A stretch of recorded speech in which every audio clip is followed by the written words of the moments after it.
Hey guys, welcome to Lingua Marina. Whenever people ask me, Marina, what is the best way to learn English? I tell them practice every day.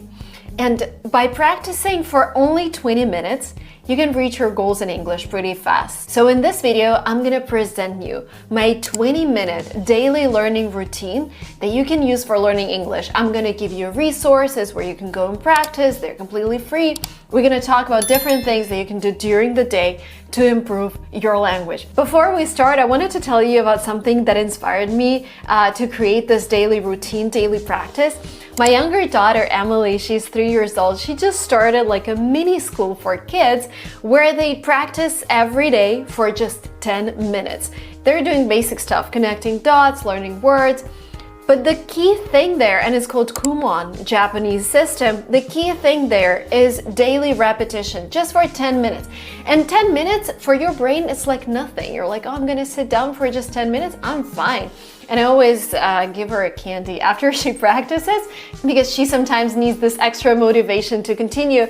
So I want you to get inspired by a 3-year-old and by this amazing system that they've created in Kumon where you practice daily but for a very short period of time. Because sometimes if it's a 2-hour class, we're like, maybe I should do it tomorrow, maybe I should do it next week. But when it's a 20-minute daily routine, if you tell me, Marina, I don't have 20 minutes, I tell you, you're not interested in learning a language. When you're super passionate about something, when you understand that you really need it, you're gonna find those 20 minutes. Now let's talk about the daily routine. The first thing that we're gonna talk about is listening. Listening is very important in English just because of all the accents. I've been learning English for almost 10 years when I first came to the UK, and I realized it was useless because I didn't understand what people were saying, and it took me some time to actually get used to their accent. The problem with today's world is that there are so many accents. There is Indian accent, which is super popular around the world. There is Chinese accent, Russian accent, American, British, Scottish, Australian, New Zealand. There are so many people who speak English, and your task is to make sure you understand all of them, because who knows who's gonna be in your group when you go to a university, or if you're taking an online course who you're gonna be matched with to practice your English. So start your 20-minute practice with a 5-minute listening task.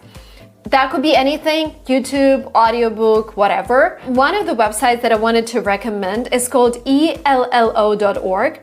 They have a lot of lessons, including audio and video lessons on different topics. And those conversations are actually divided into levels, because I know how complicated it is when you go to YouTube or you start watching a TV show on Netflix and then you realize it's just not your level, it's too complicated. Well, if you are beginner or intermediate, I would highly recommend that website because everything is based on the level of English that you have. What I also like about them is that they actually have a script of every single conversation, which I do not recommend you to read right away. But if you listen to a conversation and you're like, I still don't get what's going on here, then you read a script. And another thing that they've done for you, they've actually created a vocabulary so you can learn all the words that you've encountered during your listening practice. I also like that their conversations are not superficial, because sometimes listening tasks sound like this. And no one really talks like this in real life. People have accents, people speak fast. So on that website, you will get exposed to many different accents, and you will get exposed to real English language speech. The next 5 minutes of your 20-minute practice will be speaking. Speaking is incredibly, incredibly important. The problem is you might be able to listen to a lot of things, but when it comes to saying them, words are not in your active vocabulary. They're in your passive vocabulary, which means you understand them. But when you need to actually say them, they flip from your mind. You're like, oh, where did this word, how do I actually pronounce it? The thing is, even reading out loud can be considered speaking practice, because when you read out loud, you're like, oh, how do I actually read this word? Because when you're reading a book, you don't really think about pronouncing something. But when you start reading out loud, you're asking yourself questions. Oh my God, how do I pronounce this word? I've never said it in my whole life. And by saying it for the first time, you actually start practicing it. So first of all, reading out loud. Second website that I wanted to recommend is actually called speakandimprove.com. It is a research project by University of Cambridge. It's basically a robot. Let me show you something. So they They will start asking you questions and you will answer them. What's your name? My name is Marina. You're gonna listen to your answer. How do you spell your family name? How do you spell your family name? Okay. Mogilko. Where are you from? So this cute little robot is gonna ask you questions about you, and then it's gonna dig into different topics.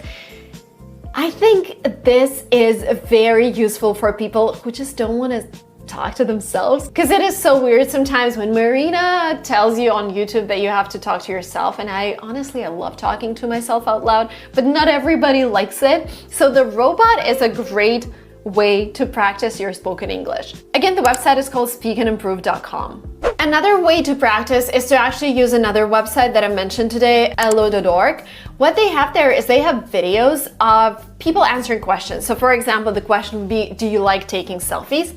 So your task is to pause right there, answer, but don't say yes or no, elaborate. Yes, I love taking selfies because I can create the best lighting for myself, because I know the best angles, and I just love documenting my face every day, whatever. Try to elaborate, then you press the play button and you start listening to other people answering the question. I think it's a great way to practice your answer first and then get inspired by people answering the same question, because you can borrow some vocabulary and some phrases that they've used. Another great website actually allows you to talk to your phone. The website is called speechnotes.co. It wasn't actually created for language learning purposes. The whole idea behind this website is for you to say things and it's going to transcribe them, which means the robot on the website, or whatever, the algorithm on the website will create a transcribed version of whatever you said. Two things why it's a good way to practice English. First, if you mispronounce something, if you mispronounce a word, the algorithm wouldn't understand it, and you will need to check your pronunciation, Google that word, say it again until the algorithm actually understands. And the second thing, the robot would actually add all the symbols like semicolon, exclamation point, question mark, so you will learn how to use them in English. And again, when it comes to speaking, I would say just talk to yourself. Talk to yourself about your day. Talk to yourself about your goals. I love talking to myself. In general, I love talking, as you might have guessed. Okay, we have 10 minutes left for your practice, and 7 minutes go to vocabulary. Once you've done your listening part, once you've done your speaking part, you've probably encountered at least 3 to 5 new words, and this is your time to practice them. I wouldn't recommend learning more than 5 words a day, so write them down and again create sentences with them and say them out loud. Just try it. I know you're like, okay, Marina, whatever, I will say them out loud. But do it actually. You will see how because it happens to me all the time. I start reading something out loud, or I start talking to someone, a native speaker, about a book that I just read in English, and I want to pronounce a word or like some name that I saw in that book, and I realize I can't because I never pronounced it, and I'm like, oh my God. So it's either an audiobook or you read out loud all the names that you do not understand how to pronounce. So it's really important. And I want you to wrap up your practice with a 3-minute reflection of your goals or where you're heading.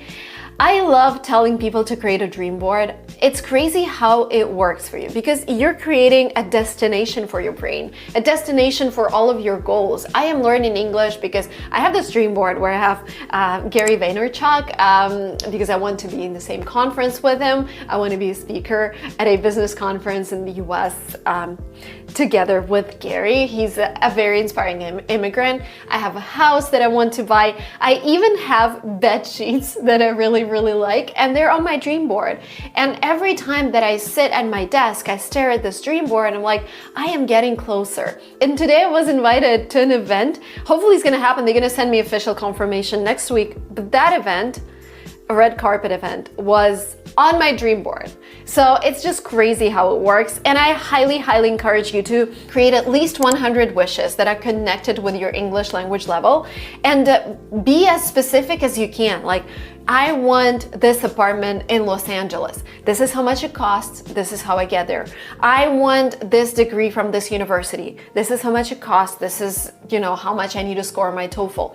I want to have this, like, even think of physical things. I want the new iPhone. I want the new laptop. I want this book, that book. Like, put everything on your dream board and understand that English is your instrument that's gonna get you there. And if you're like, Marina, is there one resource for me to do all of this? I can recommend my workbook that I've created together with my team. It's 180 pages plus of English theory and practice. It's our bestseller, tens of thousands of copies sold, and students just love it. The link will be down below. And thank you so much, guys, for watching this video to the very end. Thank you so much for being subscribed to this channel.